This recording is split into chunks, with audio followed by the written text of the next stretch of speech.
अस्सलामु अलैकुम वरहमतुल्लाहि वबरकातुह। मोहतरम भाइयों, बुज़ुर्गों, दोस्तों, एक बाप वो किसके लिए मेहनत करता है? अपनी औलादों की ज़िंदगी संवारने के लिए। आप लोगों में से भी बहुत से बाप होंगे और आप लोग क्या करते होंगे, खुद इस तरह का सादा मोबाइल इस्तेमाल करते होंगे। क्यों? इसलिए कि आपका बेटा या बेटी जो कॉलेज में पढ़ते हैं वो स्क्रीन टच मोबाइल इस्तेमाल कर सके, स्मार्टफोन इस्तेमाल कर सके। बहुत सारे लोग आप में से वो एक्टिवा इस्तेमाल करते होंगे या स्प्लेंडर गाड़ी यूज़ करते होंगे, और आपके जो बच्चे हैं, किसी का बेटा जो है वो पल्सर 200, किसी का बेटा ड्यूक, किसी का बेटा एवेंजर्स, और किसी का बेटा नई नई टाइप की आजकल जो गाड़ियाँ मार्केट के अंदर आ चुकी है उस तरह की बाइक इस्तेमाल करता होगा। बहुत सारे आप लोगों में से वो होंगे जो पूरी ज़िंदगी जिन्होंने पैरागॉन की चप्पल पहनकर गुजार दिए। सबसे पहला बड़ा अच्छा प्रीफ्रेंस आपका यही होता होगा कि भाई पैरागॉन की चप्पल मुझे मिल गई, अल्हम्दुलिल्लाह, मैं खुश उसी के अंदर। लेकिन आप में से बहुत से वो होंगे जिनके अपने बच्चों के लिए आपने Woodland, red and cheap and और दूसरी बहुत सारी कंपनियों के ब्रांडेड शूज़ ख़रीदे होंगे, एडिडास है, नाइके है, इस तरह के, कि नहीं हमने पैरागॉन की चप्पल भी पहनकर गुजारा कर लिए तो चल जाएगा, लेकिन हमारे बच्चों के शूज़ अच्छे होना चाहिए, मोबाइल एकदम अच्छा होना चाहिए, ड्रेसिंग अच्छी होना चाहिए। लेकिन ये सब करने के बाद अगर वही औलाद जिन माँ बाप ने उनके लिए ये सारी कुर्बानियाँ दी, ऐसे ही मैं माँ की कुर्बानियाँ भी थोड़ा सा गिना दूँ। सबसे पहले तो 9 महीने तक एक माँ अपनी औलाद को अपने पेट में संभालती है और उस बच्चे की वजह से वो अपने ख्वाहिशात को दबाती है। अगर उसको ये कहा जाए कि आप ये खा लो, बोले नहीं नहीं, डॉक्टर ने कहा है कि ये नहीं खाना वरना जो बच्चा है उसके सेहत के लिए ये मुफीद नहीं रहेगा, उसकी तबीयत बिगड़ जाएगी। बच्चा पैदा हो चुका है, वो रात रात भर रो रहा है, उसकी वजह से माँ भी पूरी रात जाग रही है, उसकी वजह से माँ अपने खाने पीने पे कंट्रोल कर रही है। तेल का तला हुआ, बोले नहीं नहीं, डॉक्टर ने कहा है कि ज़्यादा तेल का तला हुआ नहीं खाना वरना बच्चे को खांसी हो जाएगी। माएँ सिर्फ यहीं तक कुर्बानियाँ नहीं होती है, बल्कि माँओं की कुर्बानियाँ उसके बाद भी चलते रहती है। बच्चा नर्सरी में पढ़ रहा है तो माँ रोज़ाना उसको छोड़ने लेने के लिए जा रही है। पहली दूसरी में पढ़ रहा है, फिर प्राइमरी स्कूल है, हाई स्कूल है, उसका डब्बा है, उसका टिफ़िन है, उसके बाद में वो बच्चा जॉब पे लग गया है, तब भी माँ को उसके एक एक चीज़ का ख्याल होता है। ये होती है माँ। माँ बाप अपनी औलाद के लिए इतनी सारी कुर्बानियाँ देते हैं। मुझे वो हदीस याद आ रही है कि माँ की जो कुर्बानियाँ हैं, अल्लाह के नबी सल्लल्लाहु अलैहि वसल्लम की खिदमत में किसी ने हाजिर होकर कहा कि मैंने अपनी वालिदा को अपने पीठ पे बिठाकर हज कराया हूँ, तो क्या मैंने मेरी वालिदा का हक़ अदा कर दिया? आपने फरमाया कि तेरे पैदाइश के वक्त जो तेरी वालिदा को दर्द ज़ीह हो रहा था, वो जो आहें निकल रही थी, उसमें से एक आह का भी अभी तक तूने हक़ अदा नहीं किया, तो पूरी ज़िंदगी के हक़ का तो सवाल ही नहीं पैदा होता। ये कुर्बानियाँ हैं माँओं की, बापों की अपनी औलादों के लिए।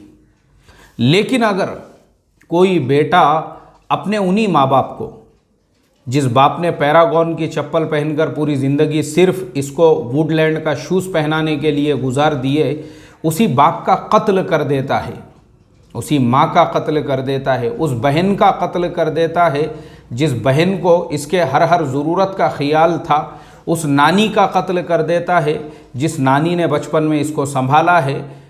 मुझे आप बताइए कि ये इंसानियत के चेहरे पर एक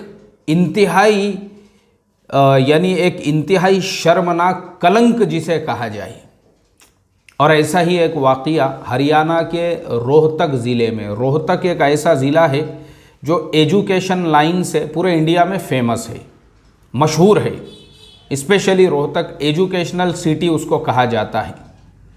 वैसे शहर के अंदर एक आदमी जिसका नाम प्रदीप मलिक था, उस बेचारे ने मेहनत करके और खूब जो है अपने आप को पूरी तरह से अपने कारोबार में, अपने बिजनेस की लाइन के अंदर झोंक दिया।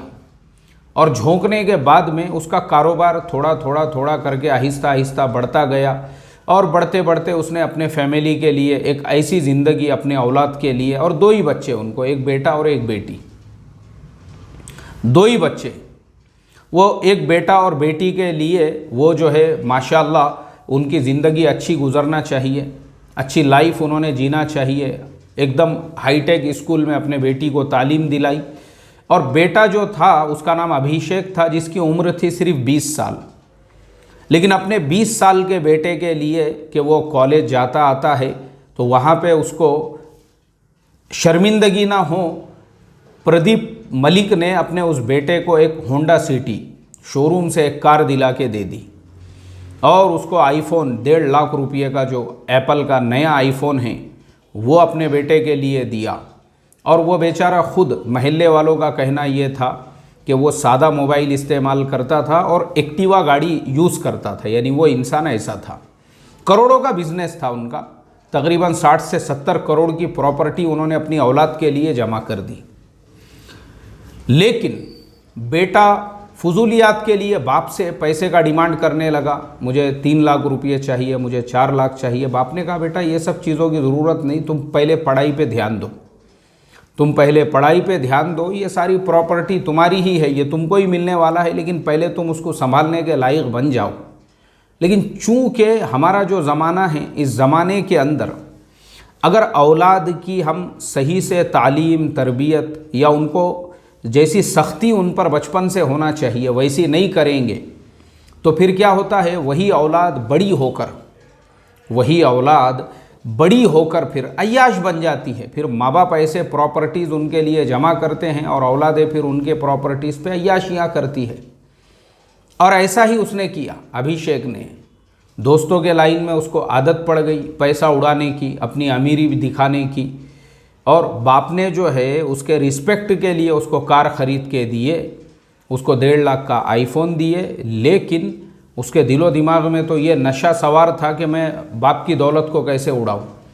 बाप ने जब वो पैसा देने से उसको मना कर दिया, वो 20 साल के लड़के ने,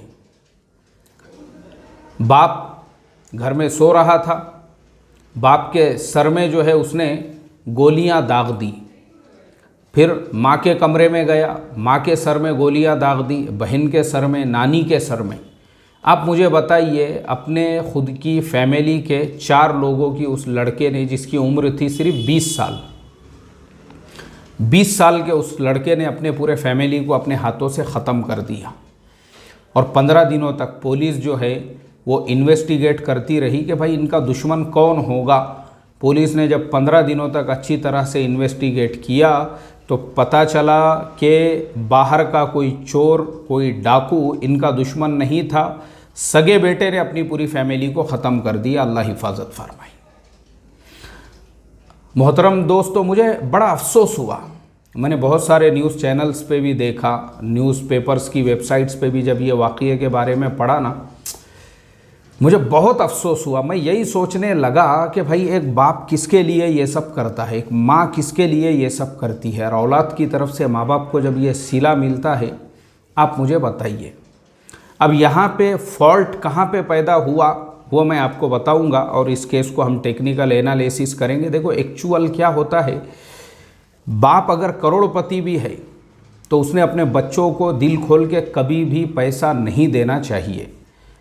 जो अभिषेक के पिताजी थे प्रदीप मलिक, उन्होंने अपने बेटे को जो होंडा सिटी कार ख़रीद के दिए, 1.5 लाख का मोबाइल, वो क्यों दिए? वो इसलिए दिए, उन्होंने उसकी ज़रूरत का ख्याल रखे, क्योंकि जो कॉलेज लाइफ होती है उसमें अक्सर ऐसा होता है कि जो कॉलेज में लड़के पढ़ते हैं वो उन लोगों में कंपटीशन चलते रहता है, उन लोगों में कंपटीशन चलते रहता है।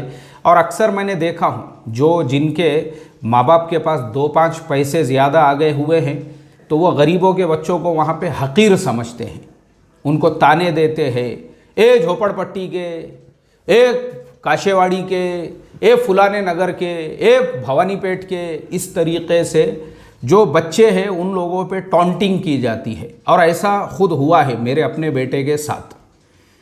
एक लड़के से उसके झगड़े हो गए कॉलेज के अंदर पढ़ाई के ज़माने में। तो मुझे स्कूल के जो मैनेजमेंट थे उन्होंने बुलाने के बाद में जो है दोनों लड़के आमने सामने खड़े हुए हैं। अब दोनों लड़के जब आमने सामने खड़े हुए हैं, वो लड़का भी है, मेरा लड़का भी है, प्रिंसिपल भी है, टीचर्स भी है। मैं बोला भाई क्या मसला हुआ? तो वो लड़के ने बोला कि इसने मुझे पीटा है। मैंने मेरे लड़के से पूछा, मैं बोला भाई तूने क्यों पीटा? तो बोले इसने मुझे बोला ए काशेवाड़ी के, ए भवानीपेट के, इसके लिए मैंने पीटा बोले उसको, ए झोपड़पट्टी के। तो मैंने मेरे लड़के से पूछा, मैं बोला भाई इसमें बुरा मानने की क्या बात थी? अगर उसने बोला भी था ऐसा तो कोई ऐसे आयब की, नक्स की कोई बात नहीं है, उससे कोई अपने ईमान का दर्जा कम नहीं हो रहा है। उसके बाद में उस लड़के से मैंने पूछा, मैं बोला भाई तूने ऐसा क्यों कहा, इस तरह की टॉन्टिंग तूने क्यों की? बोले नहीं वो मुझे जो है उसके कपड़े की वजह से या दूसरे चीज़ों की वजह से जो है। मैं बोला तेरा बाप क्या करता, चल मुझे बता, कौन सा 2 नंबर का धंधा है तेरे बाप का? गांजा बेचता, चरस बेचता, या तेरा बाप ड्रग्स बेचता, या तेरे बाप की मटके की दुकान है, या तेरा बाप जो है ऑनलाइन लॉटरी की दुकान चलाता, जो तू करोड़पति की औलाद है और तुझे अपने करोड़पति होने पे इतना घमंड है, इतनी अकड़ है। गरीबों के बच्चों को तू काशीवाड़ी, गरीबों के बच्चों को तू भवानीपेट, गरीबों के बच्चों को झोपड़पट्टी की औलाद बोल रहा है। तेरा बाप कौन से ड्रग्स के कारोबार में मुब्तला है, चल मुझे बता तू। ये प्रॉब्लम है हमारे समाज का। यानी आज हमारे कॉलेजेस वगैरह में ऐसा होता है, गरीब का बच्चा है मतलब ये है कि उसको हिकारत की नज़र से देखा जाए, उसको टॉन्टिंग की जाए। और ये सिर्फ स्कूल कॉलेजेस वगैरह में नहीं होता है, ये मदरसों में भी होता है। मदरसों के अंदर भी मान लो अगर आप यूपी के हैं, आप बिहार के हैं, आप महाराष्ट्र के हैं, आप खानदेश के हैं, आप जलगांव ज़िले के हैं, या आप मराठवाड़े के हैं, और आप किसी ऐसे रियासत में जैसे गुजरात मिसाल के तौर पे वहाँ चले जाते हैं और वहाँ के किसी मदरसे में दाखिला लेते हैं, पढ़ते हैं, तो उमूमन वहाँ पे भी मैंने देखा हूँ कि मदरसे के अंदर भी जो दीगर रियासतों से आए हुए बच्चे हैं उनको हिकारत की नज़र से देखा जाता है, और उनको एक खानदेशी, एक कसाटिया, एक बसाटिया, इस तरीक़े से जो है उनके ऊपर ताने कसे जाते हैं मदरसों में भी। तो आप मुझे बताइए, मदरसों के अंदर भी जब हमारे ऐसा माहौल है कि गुर्बत और अमीरी को लेकर किसी को खानदेशी कहा जा रहा है, महाराष्ट्र से कोई पढ़ने को चला गया, इसका मतलब वो हकीर फ़कीर जलील गिरे हुए लोग हैं, उनके घरों पे खाने पीने को तो था नहीं, इसलिए उन्होंने गुजरात के मदारिस का रुख कर लिए। तो ये जो हिकारत की नज़र से देखना है और ये जो जलील समझना है, ये सिर्फ कॉलेज और यूनिवर्सिटीज़ की हद तक नहीं है, हमारे मदरसों के अंदर भी ये माहौल है। अल्लाह हिफाजत फरमाई। तो इस वजह से वो जो लड़का है अभिषेक, उसके वालिद जो थे प्रदीप कुमार, उन्होंने अपने बेटे को कार दिला के दिए कि भाई मेरा बेटा जो है होंडा सिटी कार में जाएगा, ताकि किसी को ये ना लगे, क्योंकि वो बेचारा तो खुद एक्टिवा गाड़ी इस्तेमाल करता था। अब उन्होंने अपने बेटे को वैसी कार दिए, 1.5 लाख का फ़ोन दिए, ताकि कोई इसको गरीब की औलाद ना समझे। तो ये उनकी सबसे बड़ी मिस्टेक हो गई। क्या होता है अब मैं आपको बताता हूँ। क्या होता है ना, माँ बाप का काम ये होता है वो अपने औलाद की मेंटालिटी को चेंज करे। अब कैसे चेंज करना है, वो पैसे के ज़ोर पर नहीं, बल्कि जैसे मैंने आपको बताया कि मेरे लड़के के जिस लड़के के साथ में आपस में दोनों में लड़ाई झगड़े हुए, फिर मैंने उसको समझाया। मैंने कहा देखो बेटा, कपड़ों से कुछ नहीं होता है। ये जो मेरा लड़का है ना, इसके नाना भी एक एजुकेशन सोसाइटी के चेयरमैन हैं। स्कूल चलते उनके स्कूल, 30 से 40 टीचर्स उनके स्कूल में पढ़ाते हैं, जिसकी उन्होंने बुनियाद रखी है, वो भी गवर्नमेंट ग्रांटेड। महाराष्ट्र गवर्नमेंट की तरफ से जिस स्कूल को ग्रांट मिला हुआ है, वो स्कूल के चेयरमैन हैं उनके नाना, स्कूल चलाते हैं वो। और जहाँ पे एक एक टीचर जो है, यानी जो टीचर है उनकी तनख्वाह है 1-1 लाख रुपये है गवर्नमेंट की तरफ से, वैसे स्कूल के चेयरमैन है वो, पूरी एक सोसाइटी के, एजुकेशनल सोसाइटी के। आगे चल के वो कॉलेज और यूनिवर्सिटी भी ओपन कर सकते हैं उनके उसी गवर्नमेंट के लाइसेंस के ऊपर। लेकिन ये तुमको मालूम नहीं है। क्यों नहीं है? क्योंकि तुम्हारे माँ बाप ने तुमको हराम की कमाई में खिला पिला कर मस्ती में तुमको कभी ये सिखाया ही नहीं उन्होंने कि अगर कोई लोग जो स्कूल में और कॉलेज में जहाँ पे तुम पढ़ रहे हो वहाँ पे दूसरों के बच्चों को कैसे रिस्पेक्ट देना चाहिए। क्या मालूम है? मैं बोला तुमको, तुम एक बच्चे को जो है भवानीपेट के नाम से, काशीवाड़ी के नाम से तुम उसको हिकारत की नज़र से जो है ताने दे रहे हो। तुमको उसके बारे में पता क्या है? क्या तुमको मालूम है उसके फैमिली के 3 मेंबर जो है मेडिकल ऑफिसर्स हैं गवर्नमेंट जो है डिपार्टमेंट के अंदर? तुमको मालूम है उसके वालिद साहब जो है एक MNC कंपनी के अंदर क्लास 2 की पोस्ट पर है, जिनका सैलरी पैकेज तकरीबन 30 से 40 लाख रुपये है। मालूम है तुमको? जब तुमको ये चीज़ पता नहीं है तो तुम कौन होते हो? उसको सिर्फ उसके रहन सहन को देखकर उसको तुम काशीवाड़ी का बोलने वाले, उसको तुम भवानीपेट का बोलने वाले, तुम्हारी हैसियत औकात क्या है? अल्लाह हिफाजत फरमाए। तो क्या होता है ना, माँ बाप का काम ये रहता, फिर वो अपने औलाद की ये तरबियत करे कि देखो बेटा, ये जो माल है, ये जो दौलत है ना, ये हमारे लिए अहमियत नहीं रखती। हमारे लिए अहमियत रखती है इंसानियत। तुम मुसलमान हो, तुम ईमान वाले हो, तुम्हारे अंदर इंसानियत होना चाहिए, इंसानियत। हाँ, ये तुम्हारा काम है। तुम हर एक के साथ रिस्पेक्ट के साथ, अखलाक के साथ, किरदार के साथ में पेश आओ, ये तुम्हारे अंदर होना चाहिए। असल हमारा प्रॉब्लम यही है, ये इंसानियत ख़त्म हो चुकी है।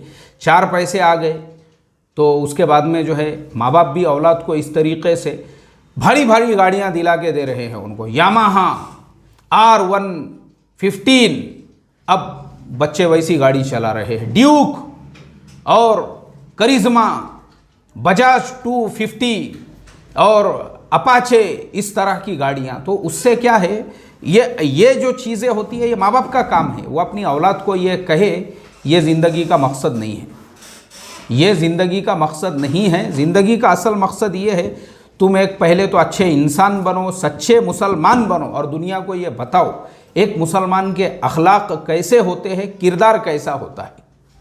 ये तुम्हारा काम है। तो ये क्या है ना, हमारा प्रॉब्लम है ये।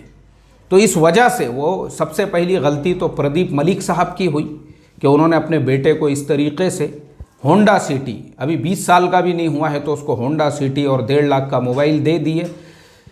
तो मुफ्त का उसको सब कुछ मिल गया, और मुफ्त का मिलने के बाद में फिर उसको लगा यार ये सब तो मेरा ही है, उड़ाओ इसको अय्याशी के अंदर, क्योंकि उसका खून पसीना कुछ लगा नहीं। इंसान को कदर उस चीज़ की आती है जिस पर उसका खून लगता है, जिस पर उसका पसीना लगता है, जिसके ऊपर वो मेहनत करता है, तब जाके उसको उसकी कदर महसूस होती है। अब जब लगा ही नहीं है कुछ, तो फिर उसको क्या मालूम है उसकी क्या कदर है बोलकर। अल्लाह हिफाजत फरमाए। इसलिए उसको अय्याशी की आदत पड़ गई। तो इस वाक़ये से हमको ये सबक मिलता है कि माँ बाप भले करोड़पति रहो, भले अरबपति रहो, लेकिन कभी भी उन्होंने अपने औलादों के सामने अपने दौलत की शाइनिंग नहीं मारना चाहिए, बल्कि उन्होंने अपनी औलादों को इस बात की तालीम देना चाहिए, भाई तुम तुम्हारा कमाओ, तुम तुम्हारी ज़रूरियात पूरी करो, मेहनत करो, जाओ कहीं पे काम करो। मैं आपको एक वाक़या और सुनाता हूँ, मेरा पर्सनल। मेरे साथ में एक लड़का काम करता था, वो राजस्थान का ही था, और माशाल्लाह बहुत रेप्यूटेड घराने से था, अच्छे ख़ानदान से था। यानी जब भी वो राजस्थान से आता था तो कम से कम 8-10 डब्बे मिठाई के, और उसके ख़ास मेरे लिए लेके आता था वो बहुत सारी चीज़ें वगैरह वहाँ से। तो हम दोनों में ऐसी बॉन्डिंग थी। तो कभी कभी जो है वो मेरे से कुछ पैसे भी उधार लेता था। यार बोले मुझे महीने के लिए थोड़े कम पड़ रहे, 5,000 दो ना उधार, 10,000 दो ना। तो मैं उसको पूछता था, मैं बोलता था यार तेरे सैलरी के जो पैसे हैं तेरे जल्दी से ख़र्चा हो जाते, तेरे घर पे, मैं बोला शायद ज़्यादा जो है ज़रूरत होती होंगी, जो तू घर पे सैलरी पूरी भेज देता, जो तुझे कम पड़ जाते हैं। तो उसने मुझे बोले देखो सैयद भाई, असल में तुमको मालूम ही नहीं है, बोले मेरे पिताजी की भीलवाड़ा के अंदर कपड़े की फैक्ट्री है। बोले फैक्ट्री, भीलवाड़ा राजस्थान में एक कोई शहर का नाम है। बोले वहाँ पे मेरे पिताजी की कपड़े की फैक्ट्री है, कपड़े की फैक्ट्री। और वो कपड़े की फैक्ट्री का वैल्यू तकरीबन 200 करोड़ से ज़्यादा है। यानी पूरा फैक्ट्री, मैन्युफैक्चरिंग, गोडाउन्स, वर्कर्स, सारी चीज़ों को अगर तुम टोटल कैपिटल गिनोगे तो। लेकिन बोले मेरा बाप, जो तुमने कहावत सुने होंगे कंजूस मारवाड़ी, वो रियल में मेरा बाप है। बोले इतना ज़्यादा कंजूस है कि मेरे बाप ने मुझे कहा कि देख ये फैक्ट्री मेरी है, ये मैंने मेरे खून पसीने पे खड़ा किया हुआ हूँ, तेरा इसके अंदर कुछ भी नहीं है, तो इसके लिए मैं तुझे मेरे फैक्ट्री में तब बैठने दूंगा जब तू मुझे ये प्रूव करके बताएंगा अपने पैरों के ऊपर कि मैं कुछ कर सकता हूँ। तो चल बोले अभी यहाँ से निकलने का और 2-3 साल तक जॉब करने का, कहीं पे भी जाके जॉब करूँ। मेरा एजुकेशन कंप्लीट किया बोले उसने, और एजुकेशन कराने के बाद में अभी मैं बेंगलुरु में था, वहाँ मैंने कुछ दिन जॉब किया। अब मैं यहाँ आया हूँ, यहाँ पे मैं जॉब कर रहा हूँ, तो मुझे जो है उसको हर महीने मेरा पूरा प्रोग्रेस रिपोर्ट भेजना पड़ता है। मैं ये कर रहा हूँ, मेरा इतना हुआ, 1 रुपया भी वो मुझे देता नहीं है। बोले 1 रुपया भी नहीं। उसका कहना यह है कि 2 से 3 साल तक बाहर जॉब करने का, ठोकरे खाने का, किराए के घर में रहने का, मेज़ में खाना खाने का, उसके बाद फिर मैं चेक करूंगा कि तू मेरे फैक्ट्री में बैठने के लायक है क्या नहीं, और फिर मैं जब तुझे अच्छा जांच लूँगा उसके बाद तुझे एज ए एम्प्लॉय मेरे पास में रखूँगा। बेटे की हैसियत से नहीं कि मैं मेरा इतना खून पसीने का कमाया हुआ कैपिटल तेरे हवाले कर दूंगा, ऐसा बिल्कुल नहीं होने वाला है। बोले इसके लिए जो है मुझे हर महीने ऐसे मेरे सामने हालात आते हैं। तो बहरहाल मैंने आपको एक एग्ज़ाम्पल दिया, एक मिसाल दिया कि तरबियत करने का तरीक़ा ये होता है, आप भले करोड़ोंपति हो लेकिन आपने अपनी औलाद को हमेशा मेहनत का आदी बनाना चाहिए। और कुरान और हदीस की रोशनी में भी अगर हम देखेंगे तो हमारे नबी सल्लल्लाहु अलैहि वसल्लम ने जो अपने सहाबा की तरबियत की, सबसे बड़ी तरबियत ये थी कि उनके दिल से आपने दुनिया की मोहब्बत निकाली, दुनिया की मोहब्बत। इसीलिए हदीसें हमारे यहाँ पे भरी हुई है। फ़ज़ाइल सदक़ात अगर आप उठाकर देखोगे 50 हदीसें आपको उसके अंदर वो मिलेगी जिसके अंदर ये बताया गया है कि ये दुनिया ज़लील है, इस दुनिया की कोई हैसियत नहीं है, और ये जो दुनिया है ये ख़त्म होने वाली है, ये दुनिया हमारे साथ में छूटने वाली है, ये हमेशा रहने वाली नहीं है। इस दुनिया ने किसी के साथ में वफ़ा नहीं किया, इस दुनिया ने किसी को कभी जो है साथ नहीं दिया। ये आपको मिलेगा, ये आपको मिलेगा फ़ज़ाइल सदक़ात वग़ैरह के अंदर। तो इसके लिए हम अपनी औलादों को उनकी तालीम करो, तरबियत करो, और दिल से दुनिया की अहमियत निकालो, उनके दुनिया की मोहब्बत निकालो, और उनके दिलों में ये यकीन बिठाओ कि देखो हमारा असली मकसद जो है बेटा वो आखिरत है, ये दुनिया नहीं है। हाँ, दुनिया में मेहनत करना ज़रूरी है, हर लाइन में, जिस फील्ड में हो तुम हो उसमें अल्लाह का हुक्म, उसके नबी का तरीक़ा ज़रूरी है, क्योंकि ये दुनिया दारुल असबाब है, और जो सबब है वो इख्तियार करना अंबिया की सुन्नत है, और उससे इनकार करना ये अंबिया की सुन्नत से इनकार करना है, वो तो करना ही पड़ेगा तुमको। तो इसके लिए बतौर सुन्नत के हम कारोबार करो, मुलाजिमत करो, कोई भी करो, ये दुनिया दारुल इम्तिहान है हमारे लिए, ये आपका काम है। आप अपने बच्चों को सहाबा के वाक़ियात, अंबिया के वाक़ियात सुनाकर इस चीज़ के ऊपर उभारो। जब आप इस चीज़ के ऊपर अपनी औलादों को उभारोगे तो फिर क्या होगा पता है आपको, उसकी मेंटालिटी कैसे बनेगी। मैं आपको चलो अभी और फिर मेरे ही बेटे का और मेरा एक वाक़या सुनाता हूँ। आप लोगों ने गौर किए होंगे, पहले मैं शेयर मार्केट के कसरत से वीडियोज़ अपने चैनल पर अपलोड करता था, लेकिन अभी फ़िलहाल मैंने बंद कर दिया हूँ। बहुत कम वीडियोज़ में अपलोड करता हूँ। पता है उसका रीज़न क्या है? उसका रीज़न ये है कि पहले मैं डेली जो शेयर ट्रेडिंग करता था और उससे जो मुझे अर्निंग्स होती थी वो इतनी ज़्यादा होती थी कि उसके टेंशन में मैं रात में भी जो है ना पूरे, मुझे अमेरिकन मार्केट जो है, जो डाउ जोन्स है, नैस्डैक है, जब तक वो बंद नहीं होता मैं उस वक्त तक जागते रहता था, देखते हुए कि डाउ जोन्स अभी कितने पे क्लोज़ हो रहा, क्योंकि उसके हिसाब से कल हमारा मार्केट ओपन होता है। और फिर सुबह में जल्दी उठ जाता था तहज्जुद के वक्त में ही।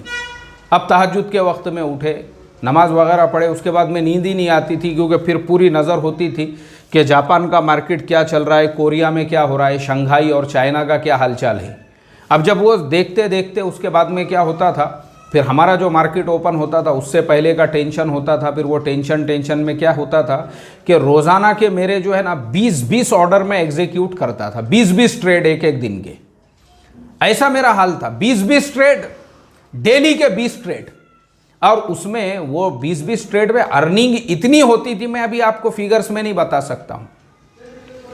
तो मेरे बेटे ने गौर किया, वो यहीं बैठता है मेरे बाजू में, उसने ये गौर व फिक्र किया। एक दिन मैंने क्या किया, अपना एक ऑर्डर डाल के मोबाइल जो है फ्रिज के ऊपर रखा, रेफ्रिजरेटर के ऊपर, और मैं वॉशरूम में चला गया गुस्ल के लिए।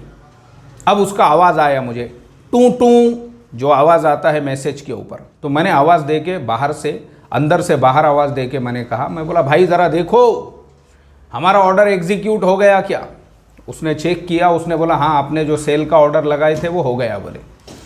अब वो सिर्फ हुआ जो है, सिर्फ मैं समझता हूँ मुश्किल से 2 से ढाई मिनट के अंदर ऑर्डर एग्जीक्यूट हो गया।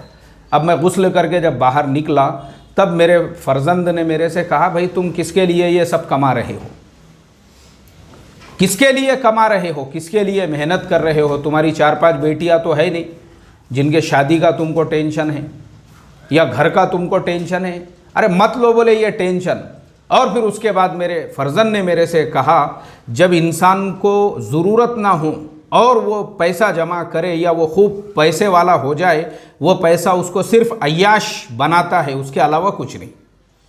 वो पैसा इंसान को अय्याश बनाता है, अय्याश।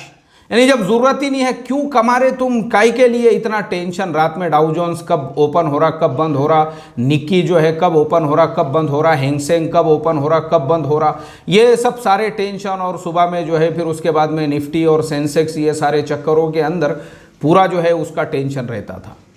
फिर उसके बाद से मैंने भी छोड़ दिया। मैं भी बोला यार जाने दो, क्या करते ये पैसा कमा के, ये दौलत जमा करके, जब अपने को जो है कुछ खर्चा ही नहीं है अपने ज़िम्मे, तो फिर करने का क्या ये सब करके।